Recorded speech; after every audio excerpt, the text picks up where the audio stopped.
आज हम लोग इस वीडियो के माध्यम से ऊर्जा यानी एनर्जी के बारे में जानकारी प्राप्त करेंगे, पूरी एनर्जी के बारे में।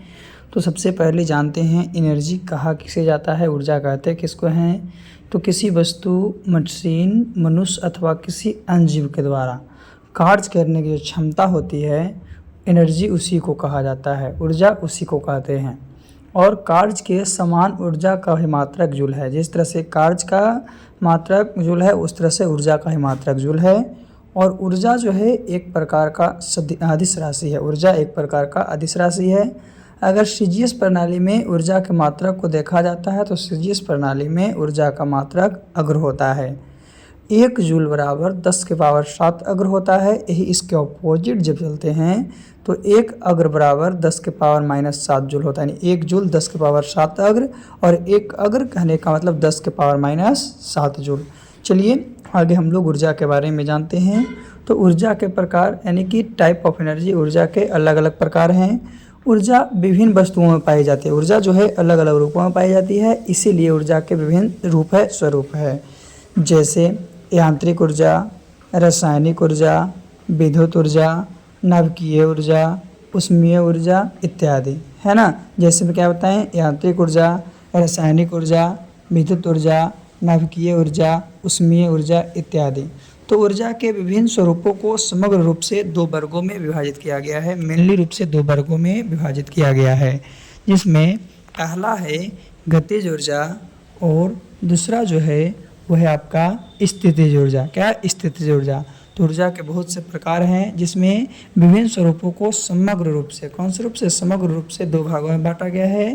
पहला क्या है आपका गतिज ऊर्जा और दूसरा जो है स्थितिज ऊर्जा है। चलिए एक एक करके हम लोग सभी ऊर्जा के बारे में जानते हैं।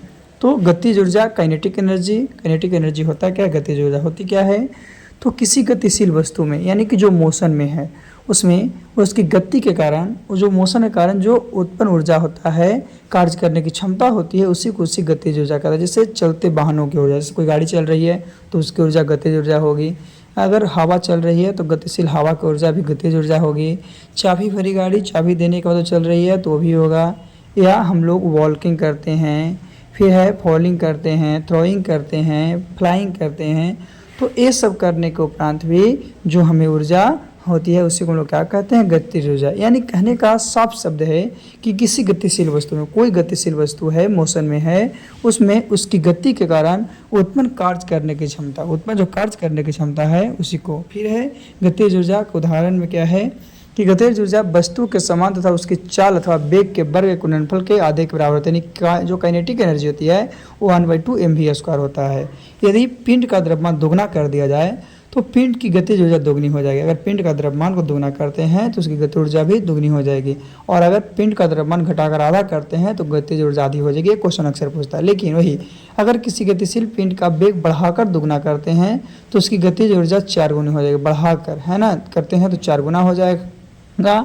और यदि पिंड का वेग घटाकर आधा कर दिया जाए तो उसकी गतिज ऊर्जा 1/4 रह जाती है ना। यानी वेग और द्रव्यमान में है। जब द्रव्यमान को करते हैं तो क्या होता है? दोगुना होता है। लेकिन जैसे ही वेग को दोगुना करते हैं तो क्या होता है? 4 गुना हो जाता है। वही अगर द्रव्यमान को घटाकर आधा करते हैं गतिज ऊर्जा आधी हो जाती है। लेकिन वही अगर पिंड का वेग घटाकर आधा करते हैं तो उसका गतिज ऊर्जा 1/4 हो जाती है। चलिए आगे चलते हैं गतिज ऊर्जा के बारे में कि किसी पिंड की विशिष्ट स्थिति, कोई पिंड है जिसकी विशिष्ट स्थिति अथवा विशिष्ट संरचना के कारण उस पिंड में संचित ऊर्जा स्थित रहती है। संचित ऊर्जा स्थितिज ऊर्जा कहलाती है। जो उसमें ऊर्जा रहता है उसी को स्थितिज ऊर्जा कहते हैं। रुका हुआ रहता है, जैसे या ऊंचाई या खिंचाव के कारण, ऊंचाई है या खिंचाव है, इसके कारण अर्थात अपनी स्थिति के कारण कार्य न करने की क्षमता, अपनी स्थिति का समय के समय अपना इस कार्य को नहीं करना, इसी को हम लोग क्या कहते हैं? स्थितिज ऊर्जा कहते हैं। नहीं कहीं जाएगा नहीं, मोशन में नहीं रहेगा। इसके उदाहरण में है पन बिजली संयंत्र। फिर है घड़ी का स्प्रिंग। तो पन बिजली संयंत्र है, उसमें बांध में स्थित पानी की स्थितिज ऊर्जा से टरबाइन चलाई जाती है। जो बांध के अंदर पानी को स्थिर करने के बाद उसमें टरबाइन चलाई जाती है जिससे बिजली उत्पन्न होती है। तो ये स्थितिज ऊर्जा का उदाहरण है। फिर घड़ी की स्प्रिंग की स्थितिज ऊर्जा के कारण चाबी भरने पर, जब चाबी उसमें देते हैं तो घड़ी की सुइयाँ चलती रहती है ना। तो ये भी क्या है? आपका स्थितिज ऊर्जा है। यानी चाबी देने के बाद क्या स्थिर हो जाती है, इसलिए स्थितिज ऊर्जा है। चलिए इसके और उदाहरण के बारे में हम लोग जानते हैं। तो इसके और उदाहरण है स्थितिज ऊर्जा का। उदाहरण में क्या है आपका स्थितिज ऊर्जा में कि स्थितिज ऊर्जा के कारण है, स्थितिज ऊर्जा है उसी के कारण ही क्या है कि तना हुआ धनुष, जो धनुष को तानते हैं, जैसे कि फिगर में दिखाया गया है, बहुत दूर तक फेंक पाते हैं। उसी तरह से गुलेल, तो गुलेल में खींची हुई रबड़ की पट्टी, गुलेल में जो रबड़ की पट्टी होती है वो खींची हुई रबड़ की पट्टी की स्थितिज ऊर्जा का उपयोग कंकड़ को काफ़ी दूर फेंकने में होता है। जैसे कि गुलेल है तो उसमें जो रबड़ है खींचते हैं, खींचने के बाद अगर हम लोग खींच कर फेंकते हैं तो क्या होता है कि ये बहुत दूर तक जाता है। तो ये सब क्या स्थितिज ऊर्जा का उदाहरण है। या डैम जो होल्डिंग हो गया, जब डैम से पानी निकलता है वो हो गया। यह आपका एप्पल्स ऑन अ ट्री, जैसे पेड़ पौधे पे अगर कोई पौधा है उस पर कोई फल क्या है लगा हुआ है तो कौन सा ऊर्जा है, स्थितिज ऊर्जा के कारण उस रुका हुआ ही रहता है। क्या रहता है, रुका हुआ ही रहता है। तो ये सब जो हम लोग देखें अभी स्थितिज ऊर्जा का उदाहरण देखें, पोटेंशियल एनर्जी के उदाहरण को देख रहे हैं, एग्जाम्पल को देख रहे हैं, है ना। चलिए अभी हम लोग इसके बाद आगे जानते हैं आगे क्या है।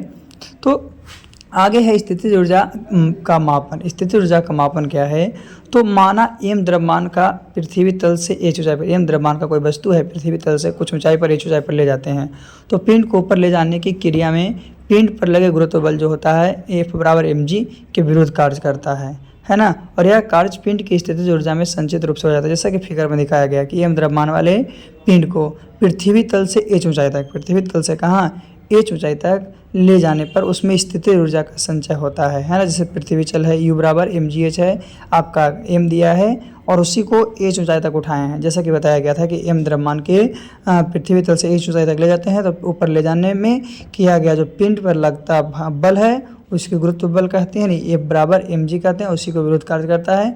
तो यह कार्य में पिंड में स्थितिज ऊर्जा के समान संचित हो जाता है।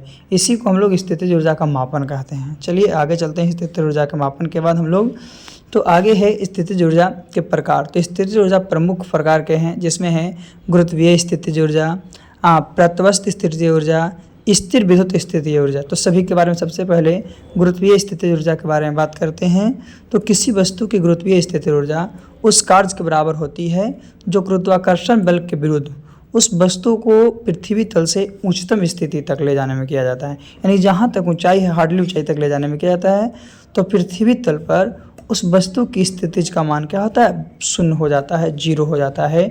उसी को हम लोग गुरुत्वीय स्थितिज ऊर्जा कहते हैं। क्या कहते हैं, गुरुत्वीय स्थितिज ऊर्जा कहते हैं। यानी कि किसी वस्तु की गुरुत्वीय स्थितिज ऊर्जा उस कार्य के बराबर होती है जो गुरुत्वाकर्षण बल के विरुद्ध, उसके अपोजिट, उस वस्तु के पृथ्वी तल से उच्चतम स्थिति तक ले जाने में किया जाता है। यानी कि सबसे हाईएस्ट स्थिति तक ले जाने में किया जाता है। और ऐसा करने पर पृथ्वी तल पर उस वस्तु की स्थितिज ऊर्जा का मान क्या होता है, शून्य हो जाता है। चलिए अगला हम लोग टाइप जानते हैं इसका।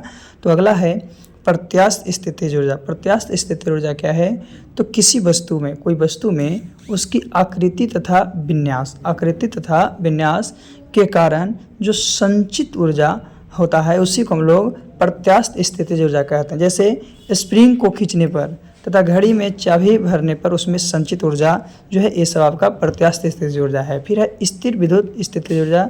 तो विद्युत आवेश का कण एक दूसरे को आकर्षित एवं प्रतिकर्षित करते हैं। एक दूसरे को क्या करते हैं, अट्रैक्ट करते हैं या अट्रैक्ट करते हैं, आकर्षित करते हैं या तो प्रतिकर्षित करते हैं।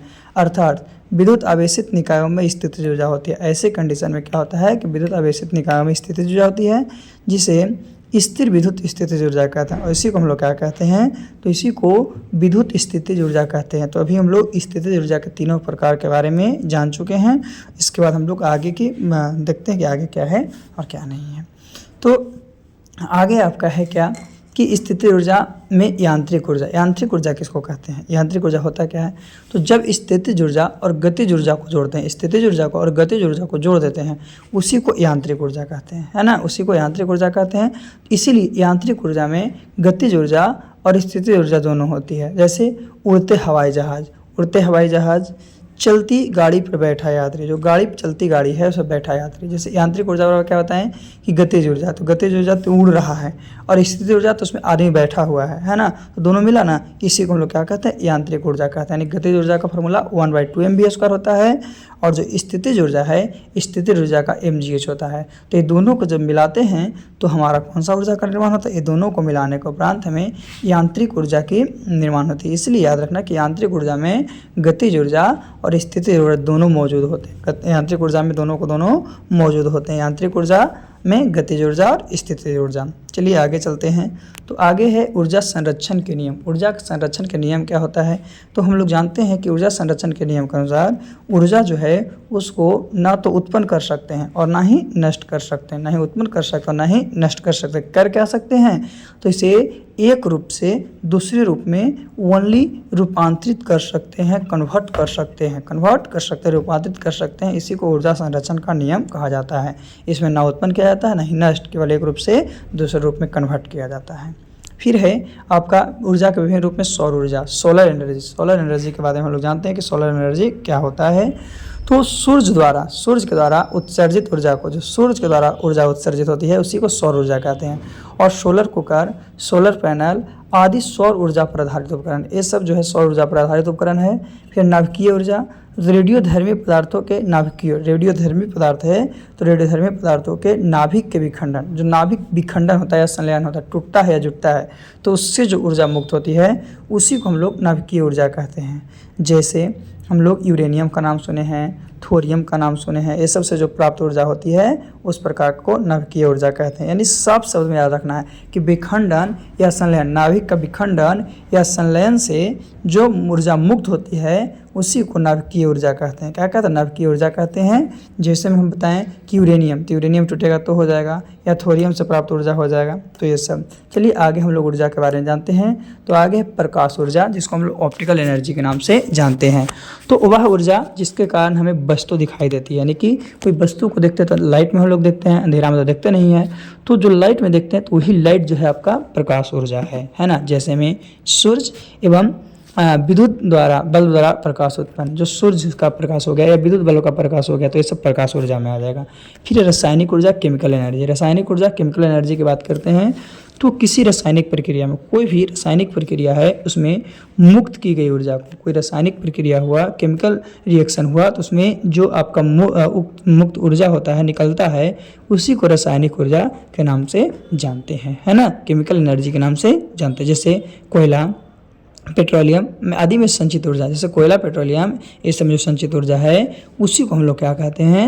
तो रासायनिक ऊर्जा कहते हैं, केमिकल एनर्जी कहते हैं। चलिए हम लोग देखते हैं ऊर्जा का रूपांतरण कौन से रूप से किसका रूपांतरण होता है। तो सबसे पहले विद्युत अपघटन। विद्युत अपघटन जो है विद्युत ऊर्जा को रासायनिक ऊर्जा में कन्वर्ट करता है। विद्युत अपघटन विद्युत ऊर्जा को रासायनिक ऊर्जा में कन्वर्ट करता है। बिजली का चूल्हा जो है विद्युत ऊर्जा को उष्मीय ऊर्जा में, विद्युत बल्ब जो है विद्युत ऊर्जा को प्रकाश या उष्मीय ऊर्जा में, विद्युत बल्ब क्या करता है? विद्युत ऊर्जा को प्रकाश या उष्मीय ऊर्जा में करता है। बिजली का पंखा, तो बिजली का पंखा विद्युत ऊर्जा को यांत्रिक ऊर्जा में करता है। वही टरबाइन जो है यांत्रिक ऊर्जा को विद्युत ऊर्जा में, टरबाइन क्या करता है? यांत्रिक ऊर्जा को विद्युत ऊर्जा में कन्वर्ट करता है। फिर पवन चक्की, तो पवन चक्की यांत्रिक ऊर्जा है, यांत्रिक ऊर्जा को विद्युत ऊर्जा में कन्वर्ट करता है, वो टरबाइन हो गया। फिर पवन चक्की जो है यांत्रिक ऊर्जा को विद्युत ऊर्जा में, है ना। विद्युत चुंबक जो है क्या है? तो विद्युत चुंबक जो है आपका विद्युत ऊर्जा को चुंबकीय ऊर्जा, विद्युत ऊर्जा को चुंबकीय ऊर्जा में कन्वर्ट करने वाले को हम लोग विद्युत चुंबक कहते हैं। फिर रासायनिक ऊर्जा को नाभिकीय ऊर्जा में जो कन्वर्ट करता है उसको परमाणु बम कहते हैं। यानी परमाणु बम का काम क्या है? तो रासायनिक ऊर्जा को कौन से ऊर्जा में? नाभिकीय ऊर्जा में कन्वर्ट करेगा, उसी को हम लोग क्या कहेंगे? तो उसी को परमाणु बम कहेंगे, उसी को क्या कहेंगे? परमाणु बम कहेंगे। तो ये सब ऊर्जा का रूपांतरण रूप है जो कि एक दूसरे रूप में होता है। जैसे विद्युत अपघटन, बिजली का चूल्हा हो गया, विद्युत बल्ब हो गया, बिजली का पंखा हो गया, टरबाइन हो गया, पवन चक्की हो गया, उसके उपरांत आपका विद्युत चुंबक हो गया और परमाणु बम हो गया। ये सब जो हैं एक रूप को दूसरे रूप में कन्वर्ट करते हैं, चलिए आगे हम लोग देखते हैं। तो आगे आपका है विद्युत हीटर। विद्युत हीटर क्या करता है कि ये विद्युत ऊर्जा को उष्मीय ऊर्जा में कन्वर्ट करता है। एक क्वेश्चन अक्सर आपसे एग्जाम में पूछा जाता है।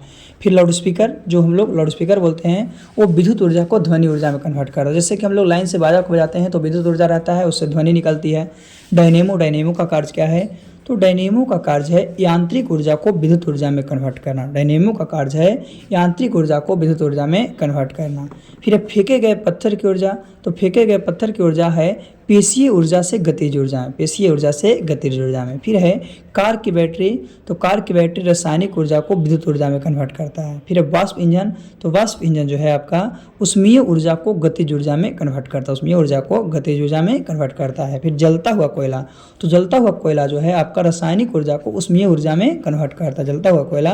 फिर है विद्युत सेल, तो विद्युत सेल जो है रासायनिक ऊर्जा को विद्युत ऊर्जा में कन्वर्ट करता है, रासायनिक ऊर्जा को विद्युत ऊर्जा में कन्वर्ट करने वाले को हम लोग क्या कहते हैं, तो विद्युत सेल कहते हैं। यानी विद्युत हीटर हो गया, लाउड स्पीकर हो गया, डायनेमो हो गया, कार की बैटरी हो गई, या फेंके गए पत्थर की ऊर्जा हो गया, वाष्प इंजन हो गया, जलता हुआ कोयला हो गया, या विद्युत सेल हो गया। ये सब जो है ऊर्जा का रूपांतरण है, जो एक रूप से दूसरे रूप में कन्वर्ट होता है, जो क्या करता है कि एक रूप से दूसरे रूप में कन्वर्ट होता है। और ये सभी एग्जाम के लिए बहुत ज़रूरी होता है।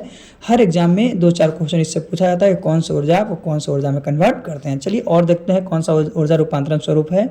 तो और आपका है क्या कि माइक्रोफोन, माइक्रोफोन जो है विद्युत ऊर्जा को ध्वनि ऊर्जा में कन्वर्ट करता है, माइक्रोफोन जो है विद्युत ऊर्जा को ध्वनि ऊर्जा में कन्वर्ट करता है। फिर सितार की बात करते हैं, सितार जो है यांत्रिक ऊर्जा को ध्वनि ऊर्जा में कन्वर्ट करता है। फिर है मोमबत्ती, मोमबत्ती जो है रासायनिक ऊर्जा को प्रकाश एवं ऊर्जा में कन्वर्ट करता है। मोमबत्ती क्या है, रासायनिक ऊर्जा को प्रकाश ऊर्जा में। फिर है ऊंचाई से गिरते पत्थर की ऊर्जा जो है उसको हम लोग क्या कहते हैं कि स्थितिज ऊर्जा को गतिज ऊर्जा कहते हैं। फिर बिजली का घंटी, टेलीफोन जो विद्युत ऊर्जा को ध्वनि ऊर्जा में कन्वर्ट करते हैं। तो ये था आपका आज का टॉपिक ऊर्जा। फिर हम लोग अगले दिन अगले वीडियो में पुनः मिलते हैं।